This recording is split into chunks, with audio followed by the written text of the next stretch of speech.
Assalamualaikum warahmatullahi wabarakatuh. Perkenalkan, saya Kirana Indra, NPM 2108260239, akan memaparkan materi tugas main map kedua saya pada blok hematoimunologi. Saya akan membahas tentang penyakit anemia. Saya akan bahas anemia terlebih dahulu.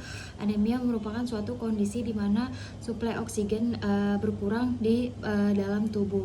Anemia sendiri itu punya beberapa jenis atau punya beberapa kategori. Di antaranya ada anemia mikrositik hipokrom, ada anemia normositik normokrom, ada makrositik atau megaloblastik.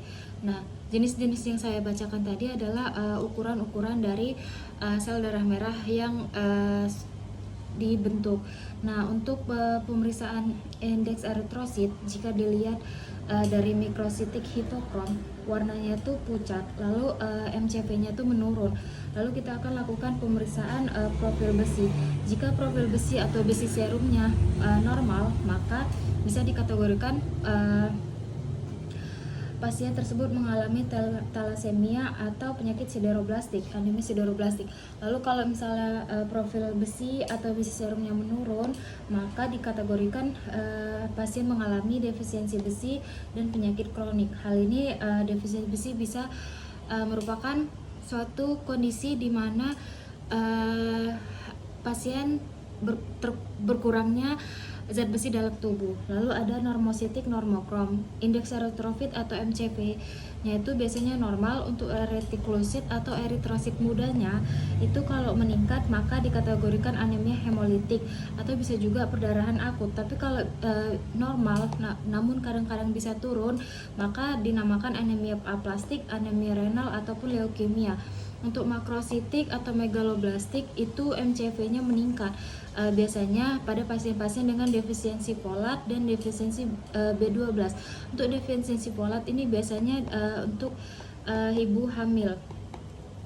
Untuk defisiensi B12 ini karena biasanya pasien tersebut kekurangan dari vitamin B12-nya.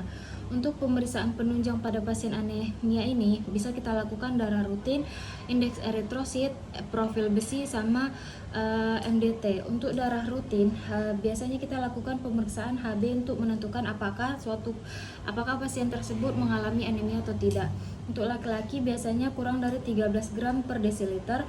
Untuk wanita yang sedang haid biasanya kurang dari 12 gram desiliter. Untuk wanita hamil normalnya kurang dari 11 gram desiliter. Untuk indeks eritrosit biasanya tuh pasien dengan anemia mengalami gejala 5L, lemah, letih, lesu, lunglai, lapar, dan kadang dia pucat di muka, kedua tangan atau kedua kakinya. Lalu untuk nilai normal dari MCV dia tuh 82 sampai F2FL, MCH 27 sampai 32, MCHC 32 sampai 37. Lalu ada saya akan membahas lebih dalam anemia hipokrom mikrositer. Untuk anemia hipokrom mikrositer, besi serum atau serum indeksnya atau profil besi biasanya terdiri dari TIB dan ferritin. Kalau misalnya besi serumnya itu menurun, maka ada dua kemungkinan. Kita cek lagi untuk TIBC-nya apakah meningkat atau menurun. Jika meningkat, lalu ferritinnya menurun, lalu kita cek juga besi sumsum tulangnya tidak ada, maka pasien tersebut dikategorikan anemia defisiensi besi. Kalau TIBC-nya menurun, namun ferritinnya kadang meningkat ataupun normal, tapi di besi sumsum tulangnya itu positif, maka biasanya pasien kita kategorikan sebagai anemia penyakit kronik. Anemia penyakit kronik ini biasanya pasien-pasien dengan kondisi TBC ataupun kanker. Lalu kalau misalnya besi serumnya normal, kita juga cek kemungkinan untuk ferritinnya. Jika ferritinnya keduanya normal, kita cek elektrofореsis HB. HbA2 meningkat, HbF meningkat, maka dikategorikan thalassemia beta. Kalau HbA-nya meningkat tapi HbF-nya juga menurun, maka dikategorikan thalassemia alfa. Untuk ferritin normal juga biasanya kita cek bone marrow puncturnya. Kalau dijumpai ring sideroblastik dalam sumsum tulang, maka dikategorikan pasien tersebut mengalami anemia sideroblastik.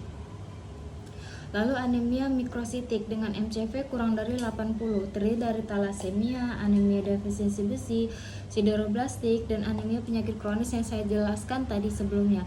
Untuk talasemia ini kita klasifikasikan ada anemia mayor dan anemia minor. Untuk mayor dia pasiennya itu bergejala seperti anemia berat, lalu dia mengalami transfusi seumur hidup. Kalau minor biasanya pasiennya itu tidak bergejala, dia dikategorikan anemia yang ringan lalu asimptomatis. Gejala untuk thalassemia sendiri, dia pasiennya mengalami ikterik atau matanya itu kuning atau pucat. Lalu ada organomegali, pembesaran hepar, dan ada pasien ini mengalami wajah yang mukanya seperti tikus atau facies coli. Lalu mempunyai riwayat transfusi darah.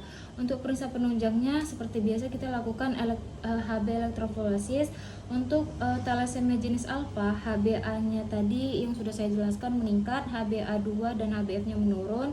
Untuk thalassemia beta, HbA-nya menurun, HbA2-nya dan HbF itu meningkat. Kebalikannya dari alfa dan beta tadi.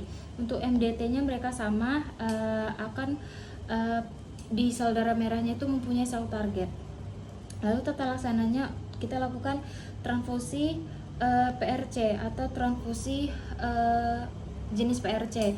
Lalu komplikasinya yang terjadi hemosidorosis, yaitu penumpukan zat besi di dalam tubuh karena kebanyakan proses transfusinya tadi. Lalu kita kasih desofarmin atau kelasi besi agar pasiennya tersebut tidak mengalami kulit hitam karena efek samping dari transfusi darah tersebut. Untuk anemia defisiensi besi ini biasanya pasien-pasiennya malnutrisi atau terkena cacing tambang. Dia tuh keluar rumah tanpa memakai alas kaki. Biasa terjadi pada anak-anak atau orang tua yang pergi ke ladang. Gejalanya kukunya seperti sendok, agak cekung, lalu ada papil lidahnya atrofi, jadi lidahnya tuh mengalami pembesaran, stomatitis angularis, jadi kayak sariawan. Untuk pemirsa penunjangnya seperti biasa MDT dan SADT. Khasnya pada anemia defisiensi besi ini dijumpai gambaran eritrosit atau sel pensil. Untuk profil besinya kita lihat serum besinya menurun, peritinnya menurun, TIBC-nya meningkat. Untuk besi sumsum tulangnya menurun.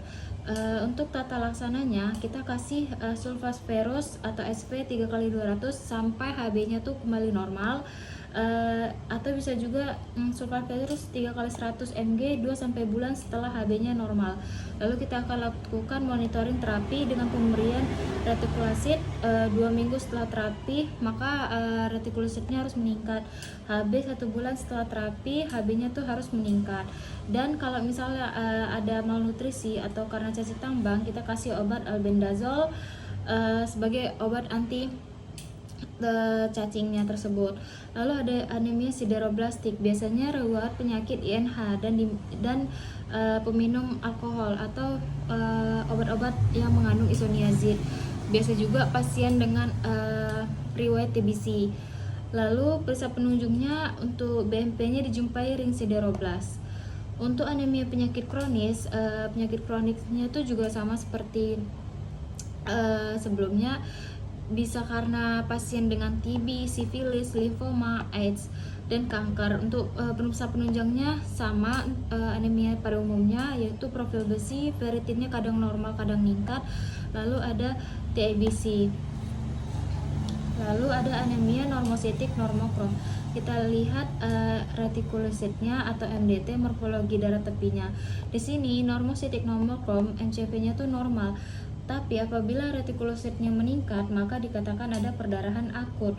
Tapi kalau misalnya bisa juga terkena anemia hemolitik dengan gejalanya ikterik sama organomegali atau pembesaran organ. Bisa juga perutnya mengalami pembesaran atau asites. Lalu ada kalau retikulositnya normal atau menurun, bisa kita curiga anemia aplastik, anemia renal, atau leukemia dan lain-lain. Untuk anemia hemolitik ini gejalanya ikterik, HB-nya menurun, ada pembesaran organ, retikulositnya kadang meningkat.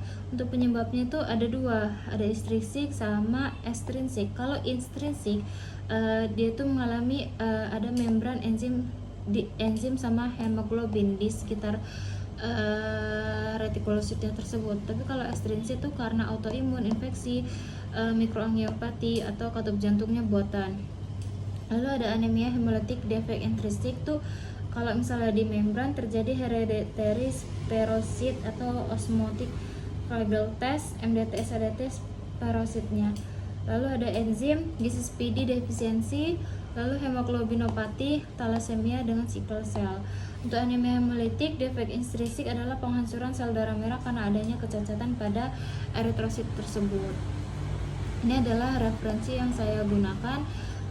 Mohon maaf apabila ada kata yang salah. Saya mohon maaf. Terima kasih. Assalamualaikum warahmatullahi wabarakatuh.